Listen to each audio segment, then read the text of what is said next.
Welcome to the Movement Podcast. We are December 29th. So, You know what that means. What does that mean? New Year's around the corner. New Year's around the corner. That's going to be the theme for our podcast today. Definitely. How was your holidays, Dave? Oh, it was good. It was relaxing. I stayed away from my phone as much as possible and just kind of disconnected it from the world, and didn't eat as crazy as I thought I might. Still didn't do great, and definitely did better on the staying active side of things throughout the break than normal too. Yeah. The only issues that I had were like all of our lovely clients and customers bringing us all these baked goods and just me crushing them all. Yeah. But There's they're like bringing stuff on the 24th and there's no one else here but me.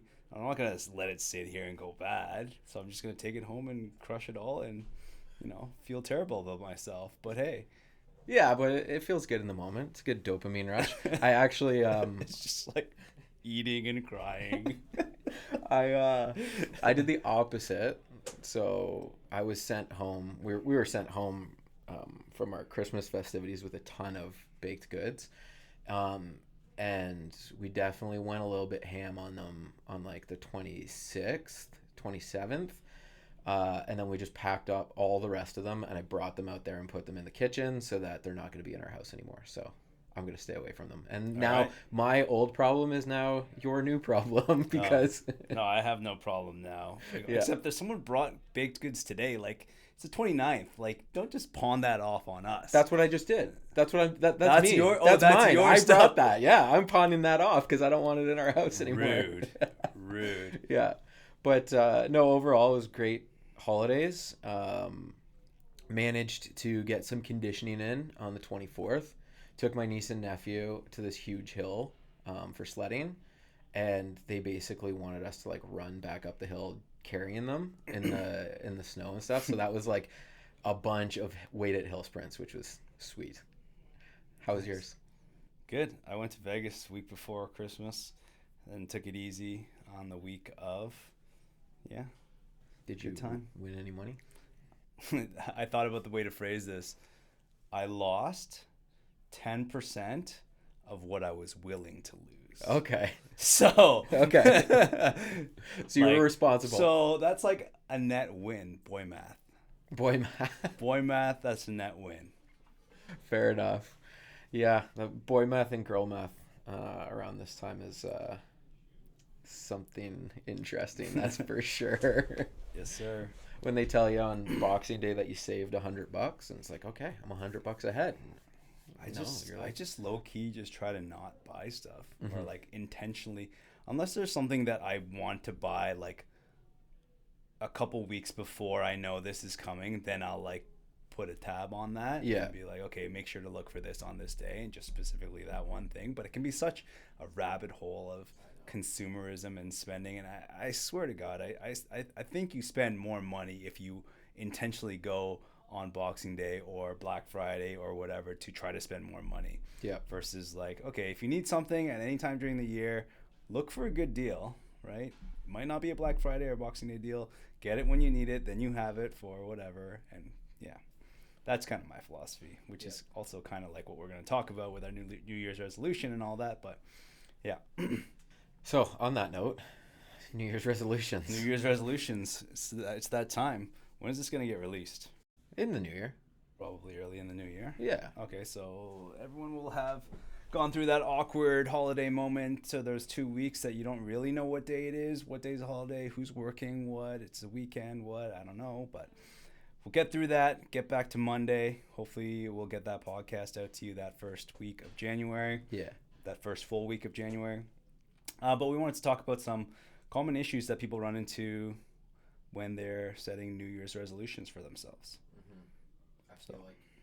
I feel like there's a lot of issues, and then like there's not to say that there's a right way and a wrong way to do it, but people just I don't know. I think they put too much weight on, okay, January 1st, I got to change everything about myself and try to get better. And we just happen to work in the field where people really take that seriously, right? Just like whether it's fitness or health or body composition or whatever that might be. Yeah.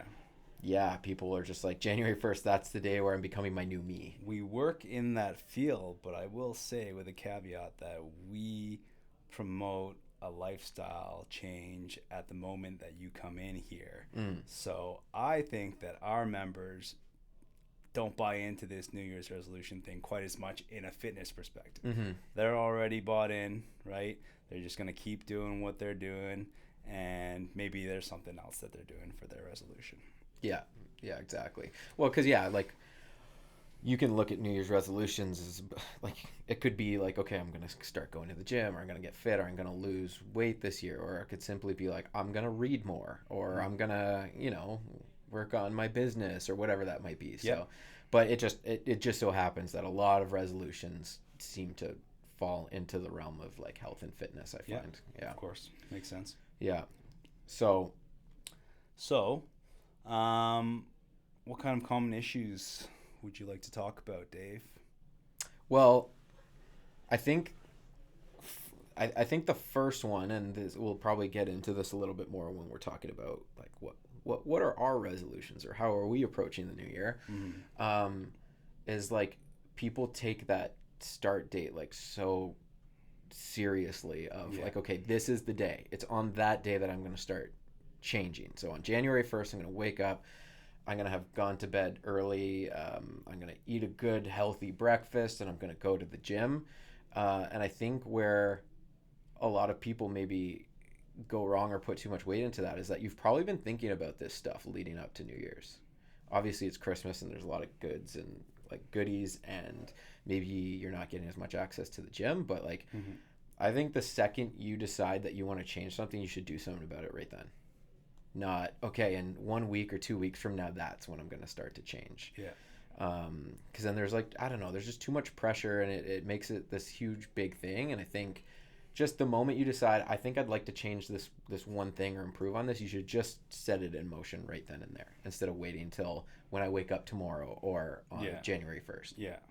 I think the moment that you make the decision, it's also going to be when you're at, like, a high level of emotional investment as well. So you want to take advantage of that. It's kind of like the sales thing, right? Like, when people come in, you want to make sure that you get them to purchase your product or whatever, like, right then and there, because they're emotionally, like, in that place, right? So if that's going to help you with your commitment levels by just starting when you think of it, you should just do it, right? I don't know. I'm never gonna put someone down for doing a New Year's resolution, because there are definitely gonna be people that start a New Year's resolution, and that's the moment that they change their lives for the rest of their life, right? But just looking at some stats here, 80% of people basically give up by February, right? So 4/5, 4 out of every 5 people, 1 out of every 5 people, maybe they do end up changing their life, right? And I think the most common reason that people fail or give up is because they're trying to do too much, too soon, too fast. It's like the same as the injury framework that we talk about with any movement, right? Nothing is unsafe inherently. It's just the load and the intensity and doing too much, too soon, too fast, leading to potential failure, right? Same thing with any New Year's resolution, right? If you go from not exercising, eating like crap, and not moving throughout the day, and then all of a sudden you put it upon yourself to, okay, I'm going to work out 5 days a week. I'm going to eat like 2,000 calories every single day. I'm going to count all my macros. I'm going to get all my protein. I'm going to get 10,000 steps. It's freaking hard. That's a lot of stuff to It's a lot of stuff, on. but like it's probably like a lot of people are putting that upon themselves to do all these things, right? Because those are going to be the benchmarks that you hear about all the time. 10,000 steps, 2,000 calories, or 2,500 calories, or whatever it might be. And 5 days a week exercise or movement, right? It's a lot. Especially because we have considerations of, I'm like a single guy that lives by himself, so it's easy for me. But if you're married, you have kids, you have young kids, you got a 9 to 5 job, you don't work for yourself, you don't have the luxury of making your own schedule. It's tough. I was just gonna say that, like you were talking about, like go to the gym 5 times a week, get your steps in, hit your calories, track everything. Like sometimes that's like a full time job in itself. And I was like, when are you gonna work? When are you gonna spend time with your family? When are you gonna spend time for your hobbies and stuff? Like, yeah, it's a lot. And I don't think too many people, like you said, maybe there's that like 20% of people can just like go from 0 to 100 and be fine with that. Probably less than that number, but um, that's a surefire way to burn out real quickly by, like you said, February. Yeah. I feel like. Yeah. So we wanted to talk about some different tips that we have to help make your goals a little bit more sustainable. And then we want to talk about what our approaches are like in terms of New Year's resolutions. So, Dave, you want to start with maybe one thing that could be a good help on New Year's resolution approaches? Yeah, so like where you're saying, like where a lot of people just maybe don't plan out accordingly or maybe understand the scope of what their New Year's resolution is. It's a lot more than maybe what they anticipated. Mm-hmm. I think, I mean, number one, it's kind of a skill in itself to be able to plan ahead and have some type of plan in place. And most people don't. It's just they might go into this idea of, okay, I'm going to go to the gym 3 times a week or 5 times a week, and then that's it. But they haven't really put into they haven't really thought about, okay, well, what happens if I miss a day? Or what happens if I'm feeling sick on a day? Or if there's just too much work and I let that go, right? Mm-hmm. So I think like actually thinking out, maybe planning ahead to figure out, okay, well, maybe 5 times a week is a little bit too much for me. But if I was, super busy a couple of days a week, could I still fit in 3 times a week? And then of those 3 times a week, what am I doing? Am I going to the gym? Am I going outside for a walk? Am I playing a sport? What exactly does that look like?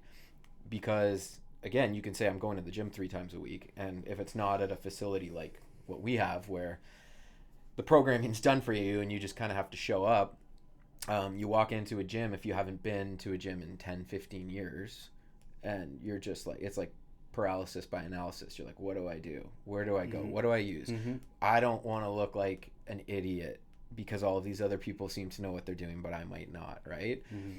So I think the planning ahead thing is extremely important, and maybe just talk and like consult or refer to someone who has done this in the past. Yeah. I think that's probably pretty helpful too. Yeah, I mean, not to be like here to selling our products, but you could do this anywhere, right? Go find a professional, go find a trainer, someone to get you started, right? It might seem like a big upfront cost, but if you get something from it and you can go to the gym by yourself and you can pay your $15 a month just for the gym membership, but with the knowledge and the background and you know what you're doing, then that's definitely money well spent, like at the beginning of your investment, right? Because it's going to water down to basically nothing over the duration of the rest of your life. So, you don't have to do it alone, right? Which leads me to what I want to talk to. The next part is one of the biggest keys to success is who you're surrounding yourself with. Mm-hmm. Having a workout partner or your life partner, getting them on the same page as you at the same time, or your family or whoever you live with, right? The environment that you're surrounding yourself with is absolutely huge, because only a certain amount of people can go about it by themselves and actually stay consistent, stay accountable to themselves, and keep going for the long term. Mm-hmm. So having a partner to do all these things with, absolutely massive.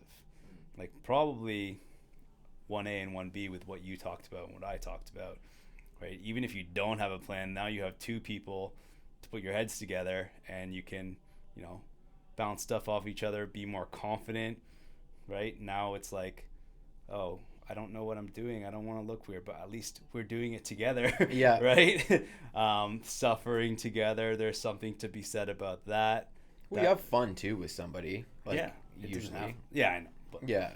No, like you can. I'm of the school of like it has to kind of suck. Otherwise, no. Otherwise, you're not really getting anything out of it. But I mean, like, it doesn't have to suck that much. Yeah, like this might sound silly to some people, but like going through the suck or the suffering with somebody else is kind of fun sometimes. Yeah. You do like a really. That's why our business works. Yeah, you do a really intense workout, and you're giving the other person a high five and stuff, and you're just like, we just crushed that together. That sucked, but that made it worth it.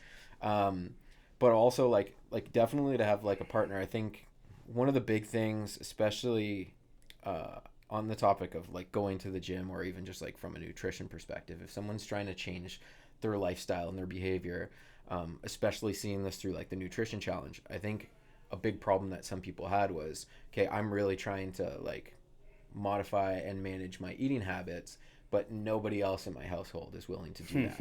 Right? Yeah. Like they still want to have their weenies and beanies or whatever it is like for dinner. So I now have to make maybe 2 meals, one for myself and one for them. Yeah, or they want an uphill battle. Right. Or maybe they want to go out to dinner and I'm like, I don't know how I feel about that because I'm really trying to stay as consistent as possible. So then you get like this peer pressure involved. And it doesn't even have to be like a partner at home. It can be a group of friends that you're with. Like if you hang out with a very social group that likes to go out and eat all the time and drink all the time, then if you're trying to avoid those things, then that makes life a lot harder on you. And you feel a bit more isolated too. Yeah. Feel like maybe you're missing out on things. So I have 2 schools of thought on that. And I've had both of these approaches. The first one would be just like not care. Right? If you're going to be like that, if you're like kind of like an all or nothing person where, one slip up is going to cost you a lot, then just be like, no, I'm just going to eat my salad. I'll come out with you. I'm going to have my water, whatever. My other school of thought on that is like, this is probably more for if you've gotten to the point that you want to be at, right? Would just be do it, right? Have a drink, have a couple drinks, eat the chicken wings, have the high caloric food, whatever, just get back to it the next day. And it really does depend on like, are you at your destination or are you still along your journey?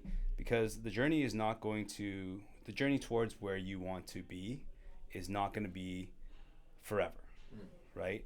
There's going to be a certain point where it levels out and then you'll be able to, have your indulgence here and there. But not to say that during your journey there you can't do that thing. It's just got to be a little bit more tight and strict and things like that. Otherwise you might not get to where you're going at a rate that you want to.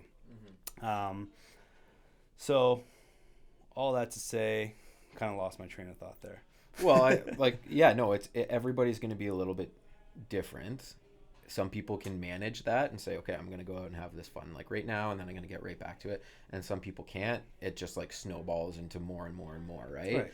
And so like what I think I'm trying to say with like the accountability thing and surrounding yourself with the right types of people, if you're always around a group of people that are very active and more often than not do the healthy behaviors and decisions, then you're more likely to fall into those behaviors and decisions. And there can be that accountability aspect if you're just like, I just want to crush a pizza right now, and they're like, yeah, but like let's keep moving forward with this. You can crush a pizza another time or something, right? It's just surrounding yourself with more people that have very similar goals than you, I should say, just makes your job a lot easier to stick to them, because you're going to be doing those favorable or like positive activities more often than not. And like ultimately what I think we're going to end up talking about here is like, if you can just generally stay consistent, then in the moment you just want to go crush some chicken wings and a beer, like go for it. And then you're going back to your same friends and family who are right back on track with you.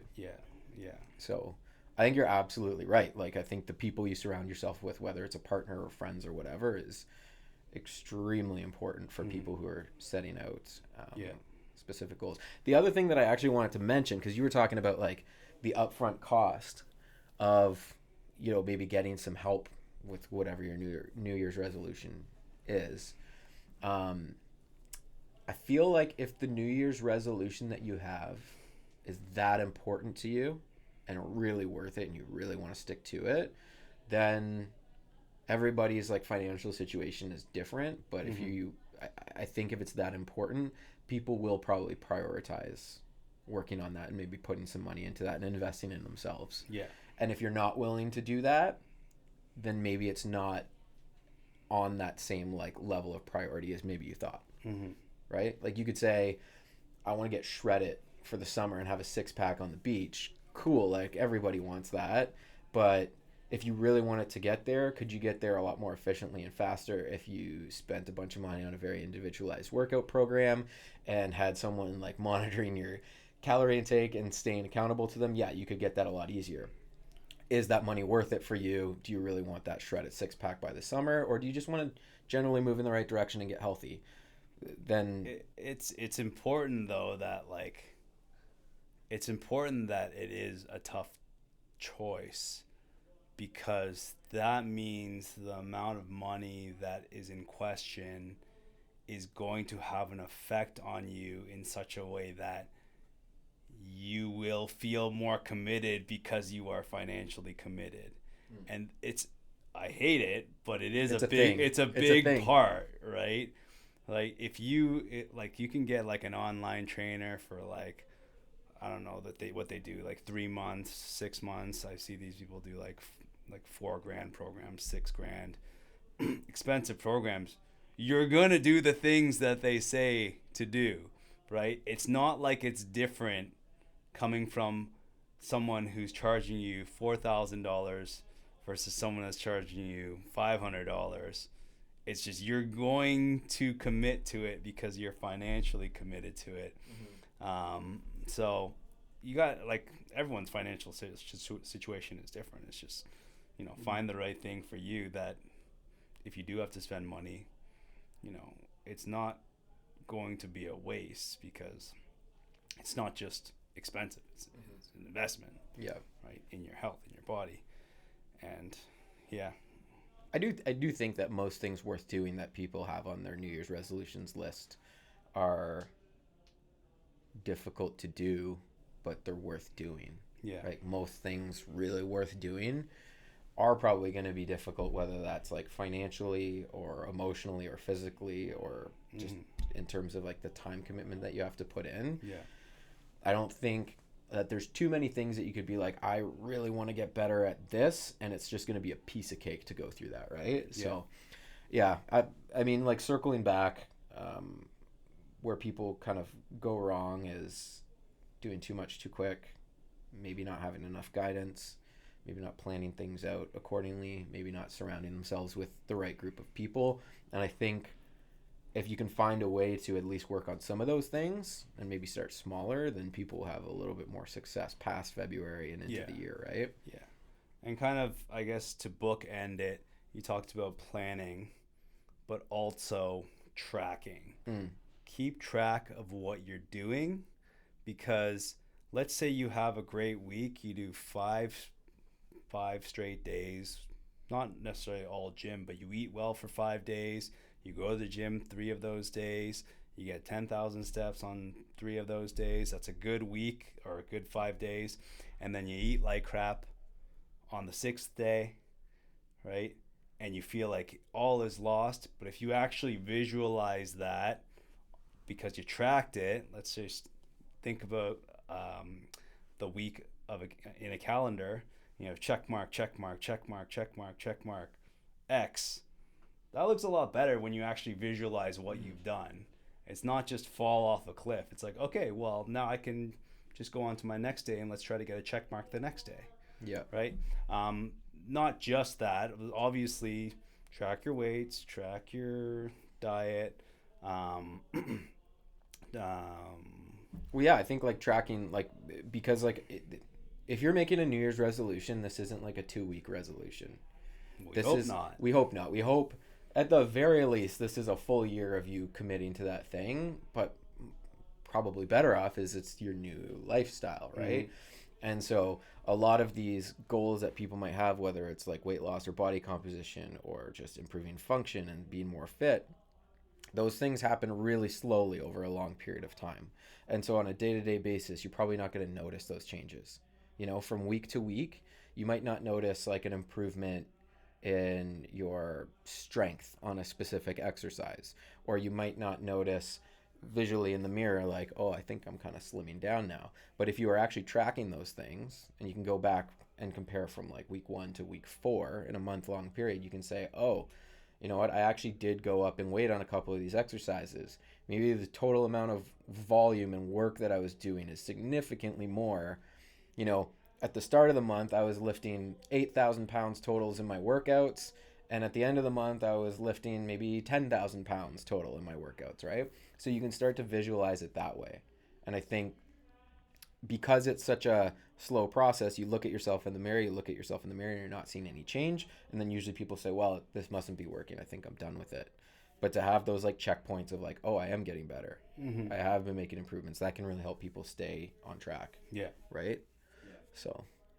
Yeah, it's just sticking to the process, buying into the process, right?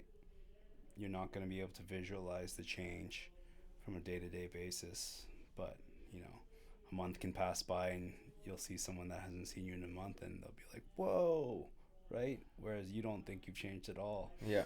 So just trust it, stay consistent, keep going.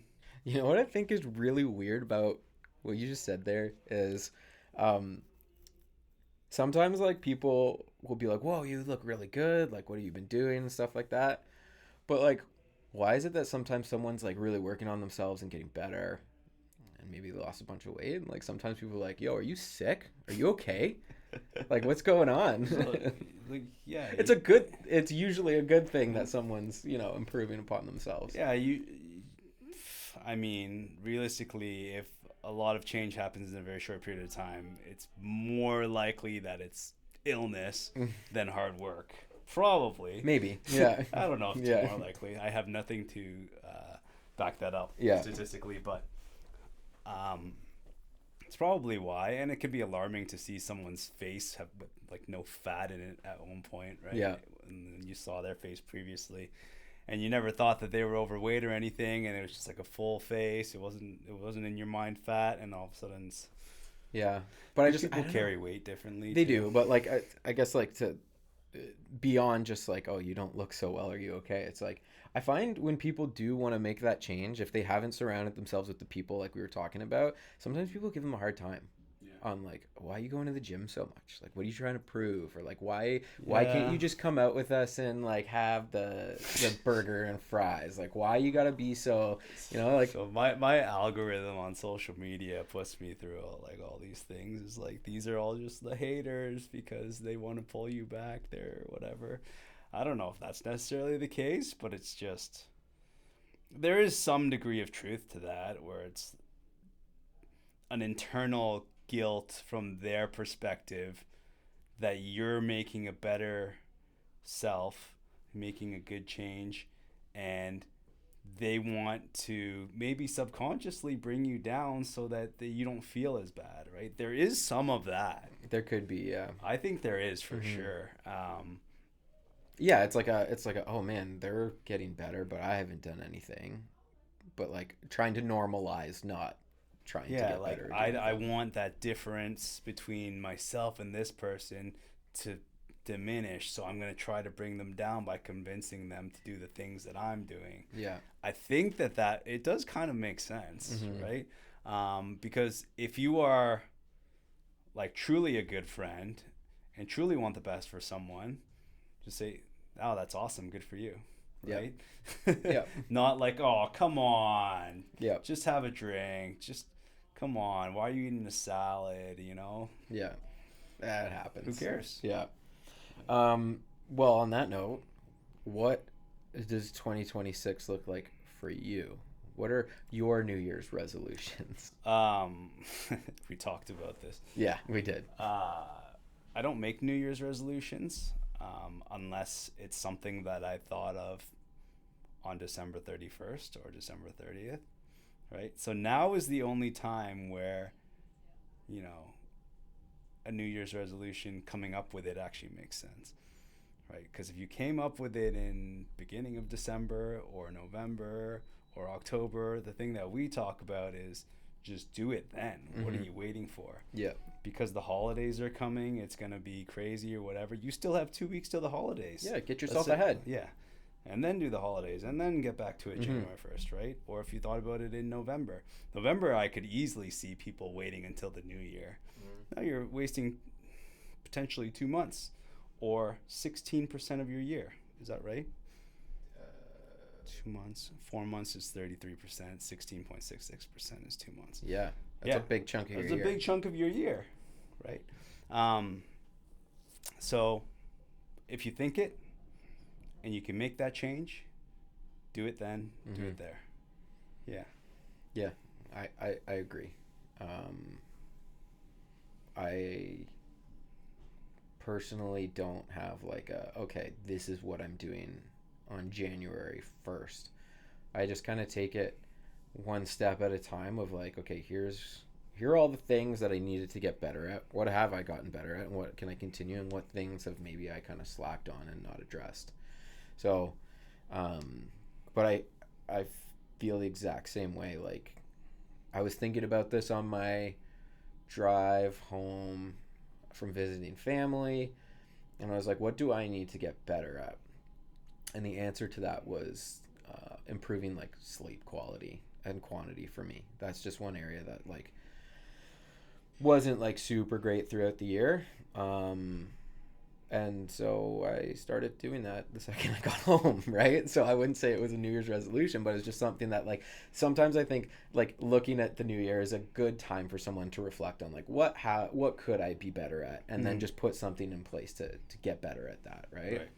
So for me, it's just like I just want to get better at more consistent sleep times. But you know, if that had been a priority for me in September, then I would have also started then too, right? So like you said, it's only a New Year's resolution if you think about it on the 31st. And it's like, okay, or on the 1st, pretty much. Like today, what could I be better at? This. Okay, I'm starting today. Yeah.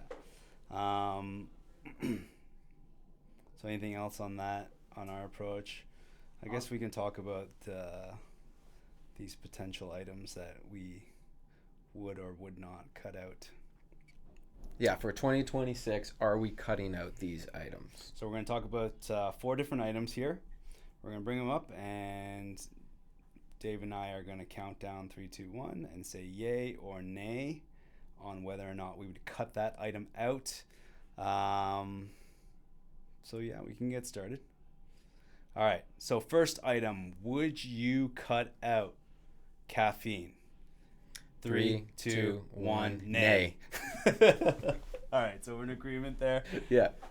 I mean, I think people really overestimate any like negatives of caffeine consumption.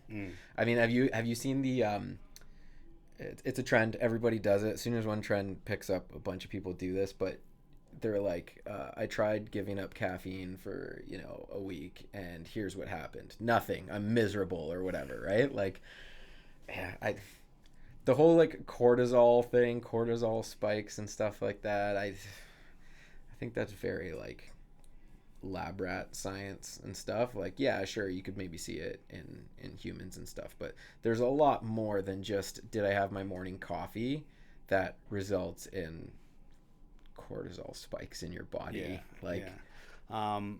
I was saying for myself that I would not cut it out. I think that when we're talking about any substance, it matters how much you're taking and how much you plan on taking, right? Dosage makes the poison. But that being said, every sleep expert in the world abstains from consuming caffeine.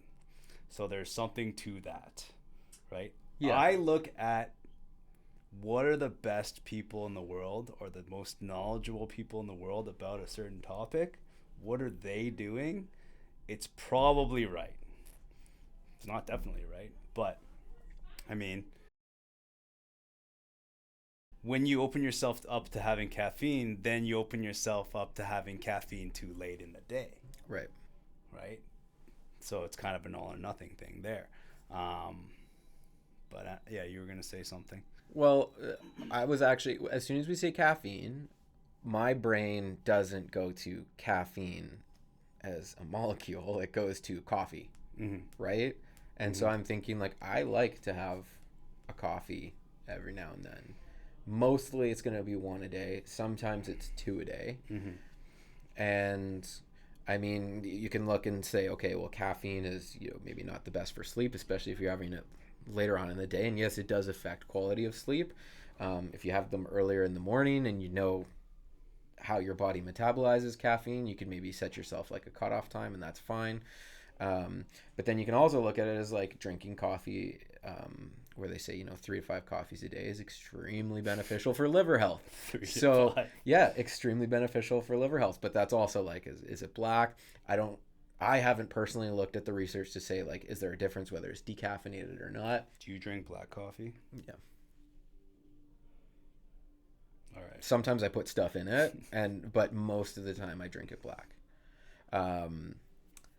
Usually if I'm having a coffee like first thing in the morning, it's the first thing I'm having, and I'm having it here, then it's not going to be black because I want some sugar and carbs in my system to get going and stuff like that. But yeah, if I make a coffee at home, it's black. I don't put stuff in it. So I mean, there's health benefits to having black coffee, but no, I'm not cutting out caffeine because it happens to be in two things that I absolutely adore and don't want to cut out, which is coffee and Coke Zero. Coke Zero. Yeah. You just spoiled the next or the third one. No. Okay. Next one on the list, screen time. Would you cut it out in 2026? Wait, before we do this, when you say cut it out, do you mean like try to decrease it? Or do you mean like get rid of it altogether? Decrease it? Decrease screen time. Okay. Yeah. Okay. 3, 2, 1, yay. All right. Okay. In agreement. I think this is obvious. Decrease. It's a good point that you brought up. We live in a world that you can't cut it out completely. Not if we're working. We got to work. We got to do our jobs. You need to use screens. Yeah. Yeah. You have to play video games. Sometimes. You, not me. Yeah. Let the record state. Yeah. It's just, I'm not a big fan of artificial light, and this is another kind of subtopic, like the blue light and all that stuff. What's your take on all that? For me, I have to spend a good amount of time on a computer for a lot of the stuff that I do, whether that's like programming stuff or doing administrative work, or editing podcasts and videos and stuff. Like that's kind of a necessity. For me, where I think the biggest area to cut out screen time comes from is on the phone, right? I mean, everybody does it now, whether you want to call it doom scrolling or just like flipping through Reels or TikTok or whatever it is. I don't have TikTok, so that's not a problem for me, but I think just spending time flipping through the same like 3-4 apps on your phone, if you have a bit of time off and stuff, probably not the most conducive to your health. I mean, there's a lot of stuff coming out now that people who spend a certain amount of time just scrolling through these things on TikTok or Reels, it has a tremendous like negative effect on your cognitive health and your ability, right? So I think like that's probably an area where I would want to improve and reduce screen time. Funny enough how you mentioned like video games and stuff. So not a New Year's resolution, because I've been doing this out of necessity since probably about like September, is like I barely play video games anymore. It's a nice little way to kind of decompress and de-stress, but I really don't. And I've replaced a lot of that screen time with reading. Yeah. So. Yeah, I mean, it's like anything. Cut the fat, right? Your TV and your phone, right? Your laptop, probably you're doing mostly work unless you're watching shows on it. So do your work, cut out the phone, cut out the TV, or minimize at the very least, and you're probably winning. Yeah, exactly. Not to say like you have to completely cut off like watching whatever show you want to watch on Netflix or whatever, but like do it less maybe, like find other ways to entertain yourself that's maybe a little bit better for you. But hey, if you're starting to work out a little bit more often and you're focusing on like tracking your food and doing all of these things, then you probably have less time to give to your phone and your TV anyway. So yeah. All right, next one on the list: diet sodas, cut out or decrease in 2026. Okay. Right, 3, 2, 1, nay. I guess I kind of gave it away when I said I love Coke Zero, but so I drink diet sodas. What I'll say on the topic is the amount that has been found to be potentially carcinogenic in mice, not humans, let's just put it at that, is like some absurd number of Diet Cokes per day. Some absurd number. So like, I mean, I would not... You see the numbers fluctuate, but the more common one you see is 30. Yeah. 30 a day. For like a long time. Yeah, a long period of time. I mean, what's the alternative? The better thing to do would be to not drink any soda, right? But if you're comparing against full sugar soda, then it's like, well, what is it? 40 grams of sugar in a regular Coke? Yeah, it's like 30 to 40 or something like that. 30 to 40 grams of sugar versus 0 and, artificial sweeteners. I would go with the artificial sweeteners every day of the week. Yeah, and it depends. Like, you can look at it as a bunch of reasons why. If you're diabetic, you obviously have to pay more attention to your sugar intake.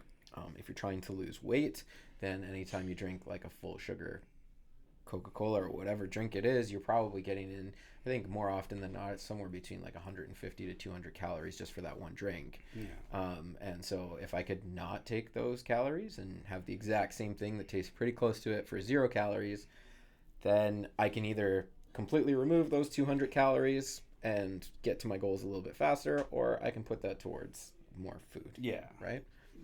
The general rule of thumb that I go by is you don't want to drink your calories. That's why I don't have anything in my coffee. That's why I don't drink juice or soda, regular soda, right? You want to get as much of your calories in whole foods and protein as much as you can to satiate you as much as you can and to not have those big spikes in your blood sugar and insulin and things like that, right? Because the easier it can be processed in your body. What was that term again? The glycemic index. Oh, okay. Yeah. Which leads us into the fourth one. Things that we would cut out or decrease in 2026. Sugar. Okay. 3, 2, 1, yay. Okay, so this could be subjective too. Yeah. Which means that I probably said yay because I eat too much sugar. I don't think I eat too much sugar, but I still think that I would benefit from eating less sugar. Yeah, that's fair. Okay, so what about you? I say nay. If we're looking at the last week in a vacuum, then my answer would be yay. But how my whole year went, I would say nay. I would say beer has sugar. What's up? Beer has sugar. Yeah, and I don't really drink anymore, right? I actually didn't have a single alcoholic beverage over the course of the holidays. Nice. It's just not something that's really in my repertoire anymore. But as the year went, and I think this goes back to the whole like turning things into a lifestyle and stuff, I definitely took the approach of doing more like good days than not, and not saying no to going out and having a pizza or wings every now and then. And because I was playing the long game, that over the course of 12 months, everything kind of worked out really well. I think my general health improved, my body composition improved, my general fitness improved.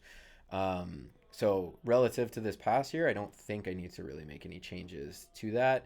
And yes, there's going to be certain days or weeks where your sugar intake like spikes right up because the Christmas goodies are too good. But as long as you have a general understanding of I'm just going to go back to normal, then I don't think it's something that for me as a relatively healthy individual that I need to focus on. Yeah. So it's important to understand for the listeners that we are subjectively answering the Yeah. questions. Yeah.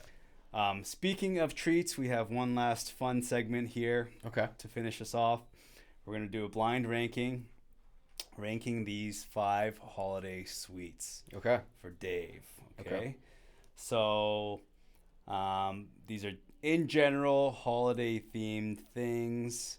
So first one. Okay, I'm going in with the mindset of I get one more day to eat sweets today. Which of these am I gonna like absolutely crush? Okay, that's the mindset. Yeah. Which Okay. of these are you gonna absolutely crush? Okay. Number 1, Snickerdoodle cookies. I'm gonna give that a 4. I do really like them, but I don't know what you got on this list, but I've got some really favorites, so I'd give it a 4. All right, so Snickerdoodle at 4. And then next up, candy cane bark. So like the chocolate, it's like the squares, it's like it's like the thin. 5. 5? Yeah. Maybe I didn't get this list up to your level. We'll see. Okay. Eggnog. Oh, I'd give that a solid 3. I think that's Okay. I enjoy eggnog. Okay. Shortbread cookies. I'm gonna have to put this at a 2. I would have had it lower, but I would put Snickerdoodles above shortbread cookies. I'm wondering what you think would be number 1. Maybe I left it off the list. We'll find This out. is my list that I made. Yeah. Number 1, turtles. Yeah, I'd give that a 1. Okay. And actually, like, of the list that you gave me, I'd probably like have Okay, that. so at you 1 went too. turtles, then shortbread cookies, then snickerdoodles, then Eggnog, eggnog, then Snickerdoodles. snickerdoodles, then candy cane bark. Yeah. What were you thinking of that you would have absolutely put first on your list? I don't know, like, so the typical Christmas baked goods that I'm accustomed to at our family house would be things like butter tarts, Okay. which would be a high, like 1, 2, fudge, peanut butter balls. These are all things that seem like not Christmassy though. You could have these type I of just things. associate them with Christmas because that's when I get them, right? Like I feel like I tried to keep everything Yeah, like Christmas Christmassy, related. Yeah. but yours are just sweets. Yeah. Anything with peanut butter in it is game over, like number 1. Yeah, those are all like big time Christmas baked goods that we have.